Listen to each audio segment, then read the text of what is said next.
Gold is the monetary standard we should all live by, and thankfully, we can. A multi-millionaire understands this, and he has some wise words about the gold standard and the fact that it may be inevitable sooner rather than later. We'll talk about it as we explore.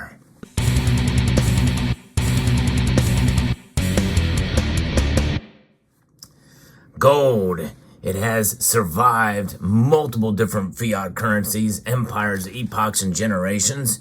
And this is the latest fiat currency, which is a doozy that it will outlast and outlive. The dollar is strong compared to other currencies out there. There's no question about that. The dollar index is a measure of it against other currencies. But that's not much of a standard because compared to gold, well, there's no contest. That's for sure. And Steve Forbes knows this. He has just recently put out a statement, which I think is quite profound. We're going to parse it some. I'm reporting to you from Forbes, an article about how the world is beginning to lurch forward to a gold standard, whether you like it or not. No monetary system today is held in such contempt among almost all economists and financial officials as the gold standard. Most of them, well, they poo-poo it, or they pew-pew it, they shoot it down, for sure. The U.S. was on one for 180 years until the early 1970s, and it worked. Now, obviously, from the period between 1933 to the 70s, it was illegal for Americans to own coins like this. In fact, you were forced by an executive order to turn your gold in for a measly $20.67 per coin for the largest size, the $20 gold coin. But when you turned that in, well, you got $20.67. And then what happened after that? Well, a new fixed rate was set at $35 an ounce. And even to this very day, each ounce of gold held in the Treasury in Fort Knox and also in New York is on the books at $42.2222222222. That's a lot of twos. Cents. That's right. It's crazy.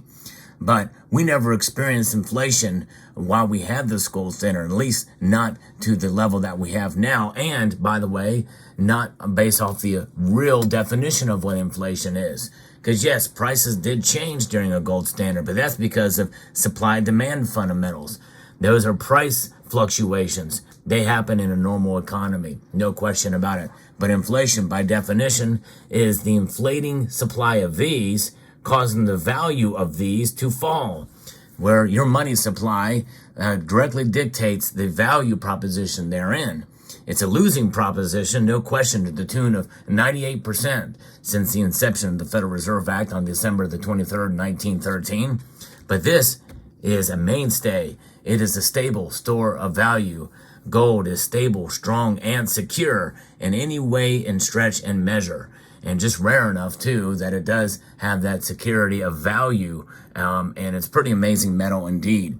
Now, this is something that is remarkable here to see that the U.S. had the greatest long-term economic growth in human history during that 180 years of the gold standards. Since the greenbacks linked to gold was severed, and by the way, that happened officially on August 15th, 1971, by Richard Milhouse Nixon, our average historic growth rates have fallen by about 1/3. Nevertheless, the contumely and scorn for the gold standard is universal, but it may be short-lived from here on out. We're gonna catch this up from what Steve Forbes says from here on out, and I'm gonna pause to give some of my commentary on this. The signs of change are here. One is that central banks have been purchasing gold at record levels in recent years. Now, you've heard me talk about that multiple times on this channel. I've covered that topic in detail. That is something that is not slowing down. Central banks understand this. In fact, since the Central Bank of Central Bankers listed gold as a Tier 1 asset, and that's upgraded from Tier 3 asset, putting it equal to and on par with cash, well, that I think has bolstered it from the Basel III Accords. central banks are doing this because they understand that gold is the ultimate backstop against what's going on with this modern monetary theory, which has infected the entire world. Buyers include China, India, Russia, and a number of other countries, such as Poland. They are reacting to the growing doubts about the long-term value of the dollar, which in turn is a symptom of the perceived decline of the U.S. Another sign is the popularity of cryptocurrencies, originally a high-tech cry for help in the face of increasingly unreliable government fiat currencies.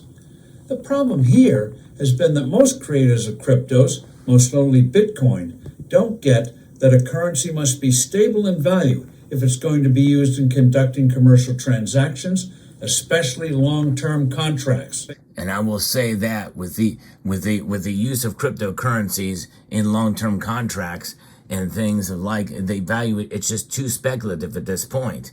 And I don't think Steve Forbes is against cryptocurrencies, but certainly it is something to consider there when you're thinking about the transaction costs in a stable store of value.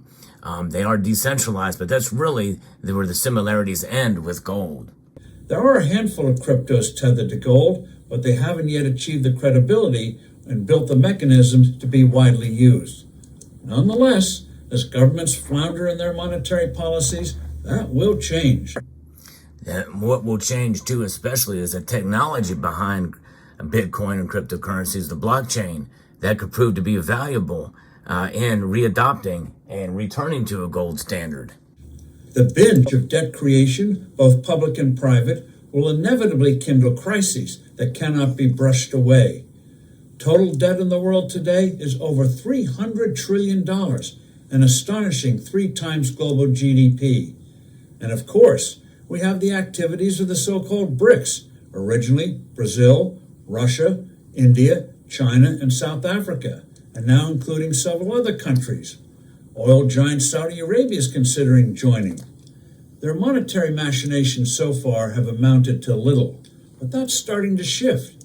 India last year, for example, began experimenting with gold-based government bonds. Monetary expert Nathan Lewis, who co-authored our book, Inflation, What It Is, Why It's Bad, and How to Fix It, observes, quote, "These would probably be very popular with investors worldwide. From the start of the floating currency era in 1971 to the present, a gold bond paying 4% would have outperformed all stock and bond markets worldwide," end quote. Zimbabwe, which must hold the record for hyperinflations, announced the other day the launch of a new currency, fixed to gold. Deep skepticism is warranted that the government has the discipline to make such an arrangement work, but the move is a sign of things to come. That really is the bottom line here. As you know, I have covered that topic in great detail of Zimbabwe being the first nation to actually officially return to the gold standard in practice.